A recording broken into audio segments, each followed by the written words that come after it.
Esta semana, a nivel nacional, a nivel legislativo, ejecutivo y judicial, hemos tenido una semana muy, diría yo, muy activa. Y muy activa porque en la Asamblea Legislativa, nosotros como diputados aprobamos una prórroga de las medidas especiales y transitorias de emergencia en seguridad. Y se aprobaron con muchos votos, con un voto en contra, y así es la vida legislativa y así es la vida política. Coronel Reyes Deming, Coronel César Reyes Deming, ¿cuál es su visión?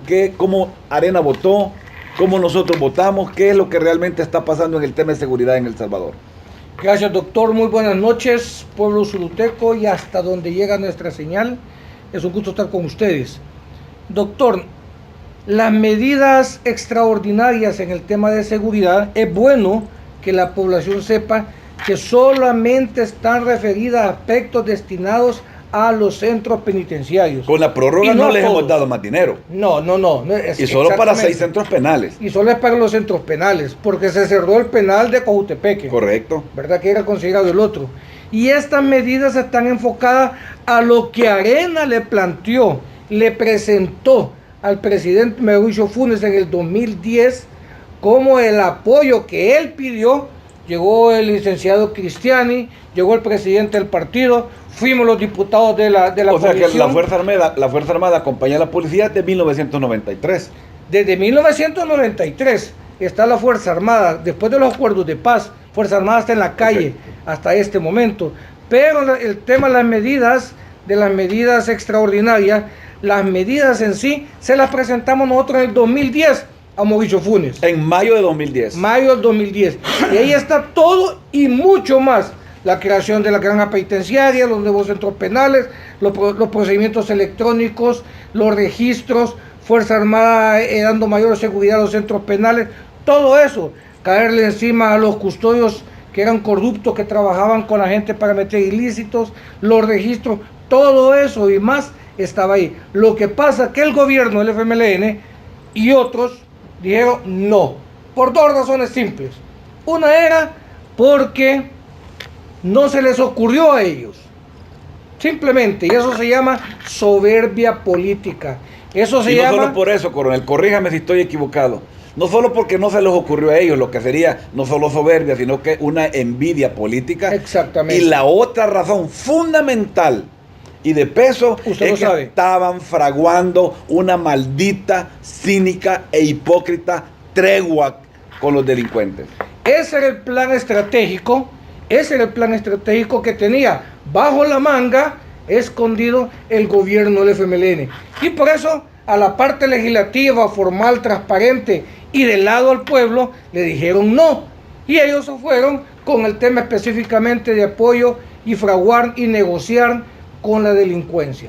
Sale el señor Óscar Ortiz en este periódico de circulación nacional. Quiero oír su opinión con relación a lo que dijo el de circulación nacional. Salen 3 periódicos el día de ayer, el día miércoles sale, y llega al día siguiente a la Asamblea Legislativa. ¿Cómo que nada? Como que sin nada. Y donde dice que eso que hicieron el gobierno de turno, que es del FMLN, es que esto se les olvida, creen de que este año están en el gobierno. 7 años. Y nos han aumentado en 7.500 millones de dólares en 7 años. En temas de seguridad.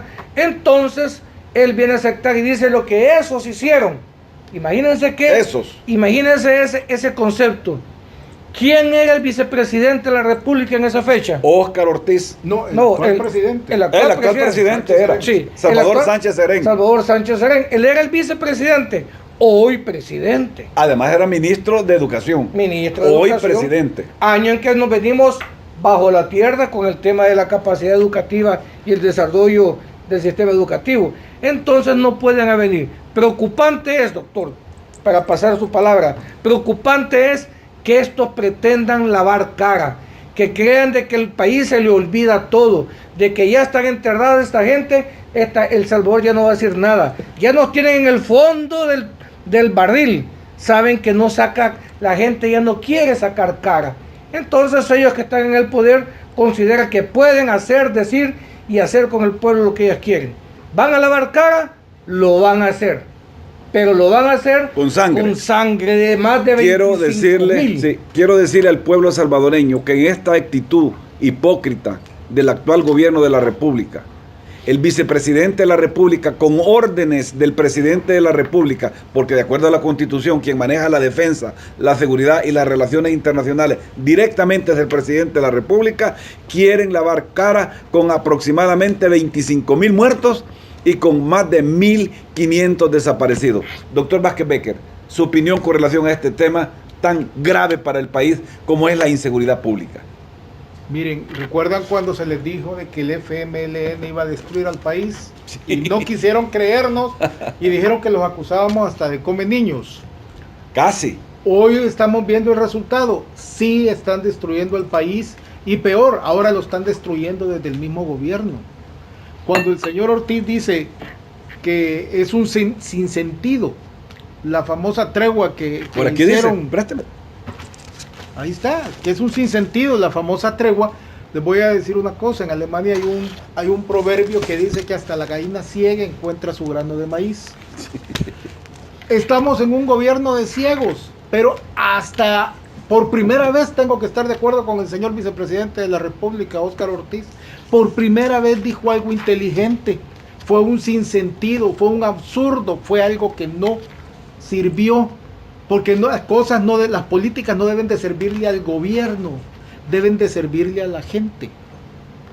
Y correcto. Si la gente siguió muriendo, si la gente siguió desapareciendo, si la gente siguió siendo extorsionada, y los únicos que ganaron fue el FMLN para poder ganar una segunda elección, y los pandilleros y todos los que generan el problema de la inseguridad, perdónenme, no sirvió para nada y fue un sinsentido, efectivamente. En este tema de la seguridad pública, doctor, sabemos que hay 6 centros penales donde las medidas extraordinarias aplican. En los demás centros no aplican. Sin embargo, hay una sentencia de la Sala de lo Constitucional que aplica a todos los centros penales, a todas las cárceles del país, a todas. Y es el tema de la sentencia que dice que hay que acabar con el hacinamiento en las cárceles del país, lo que humanamente es correcto, porque los que están presos también tienen sus derechos y hay que respetárselos. El Estado tiene que respetarle el derecho a los presos, a la vida, a la salud, claro, al alimento. Como también el Estado tiene que respetar los derechos humanos de los que no estamos presos. Eso no hay duda. El Estado tiene que respetar los derechos humanos de los que están sin libertad y de los que están con libertad. En ese contexto, doctor, hemos visto lamentablemente que hay un índice de aumento de tuberculosis pulmonar dentro de los centros penales. Ya dicen los periódicos y los expertos que ha aumentado el índice en 64% arriba de lo normal y además están aumentando los casos de SIDA dentro de centros penales. ¿Cuál es? Esto es grave. O sea, no solo es el tema de inseguridad, sino que el tema de las enfermedades dentro de centros penales. Tan grave.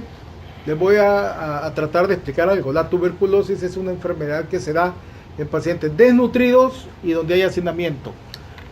Celdas para 3 reos y meten 20 personas. Eso es inhumano. Eso es totalmente inhumano. Y aunque sean delincuentes, tienen sus derechos que hay que respetárselos. Y en ese hacinamiento tampoco se van a rehabilitar. No, por supuesto. Así que no se está cumpliendo nada. ¿Y cómo alguien se va a rehabilitar si lo exponen a que le dé tuberculosis? Pero hay más. Ha de haber aumento terrible en el VIH. Claro, han aumentado las cifras. Ha de haber mucha persona que anda hasta con catarro permanente porque siempre hay quien le pasa el catarro. Y catarro no es tuberculosis. Diarreas. Ahora, la tuberculosis tenemos un problema, que es una enfermedad que se llama reemergente. Está volviendo a crecer la tuberculosis en el mundo con un grave problema. Que son resistentes a los antibióticos. Lo que es otro gran fallo de este gobierno del FMLN en políticas públicas en salud. Pongamos que hay 100 pacientes en todas las cárceles con este hacinamiento, con tuberculosis. Alguno puede aparecer con esa tuberculosis resistente a los antibióticos.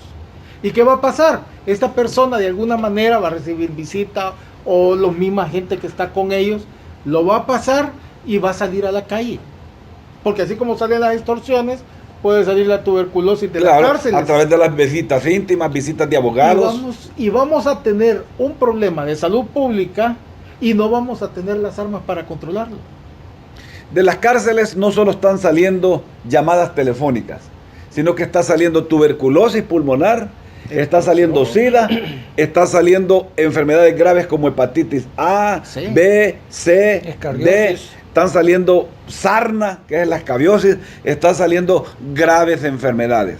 Pero también están saliendo llamadas telefónicas para extorsionar a la población. Las medidas extraordinarias tienen por objeto también acabar con las emisiones y entrada de señales electromagnéticas, telefónicas, para Acuerdo con impedir las eso, telefónicas. para bloquear. ¿Cómo está eso? ¿Cómo está en ese momento de acuerdo a su apreciación? Y si se ha parado la corrupción de meter teléfonos ahí adentro. Hubo una insistencia del partido de gobierno que era en relación a que las empresas telefónicas tenían que pagar impuestos y pagar multas porque los privados de libertad en centros penitenciarios hacían llamadas telefónicas. Se les explicaba a los funcionarios de gobierno que el problema no es que esta antena que le da servicio a toda la población en esta zona y aquí está el centro penal, hay que cerrar esta señal y bloquear el de toda la zona para que no llegue a este punto, para que los privados de libertad no hablen por teléfono. Les explicamos, si la ley establece la prohibición de ilícitos a un centro penal y pusimos dura la pena para aquel que permitiera o colaborara en introducir ilícitos, porque lo hacían algunos custodios del centro penal. Pero como estos no piensan con la cabeza, sino con el fondo del bolsillo, Sí. y con lo que le pueden sacar a la gente, insistían en ese tema. Se ha logrado con esta ley se ha logrado tratar de reaccionar exactamente el bloqueo de los centros penales. Pero aún así en Ciudad Barrios, hace como 5 días hicieron un registro y Vamos encontraron a seguir teléfonos. en el próximo segmento hablando de los centros penitenciarios donde aplican las medidas extraordinarias en este tema tan fundamental de la seguridad pública de El Salvador y de la salud pública de El Salvador. Soy Orlando Cabrera Candray, su diputado leal.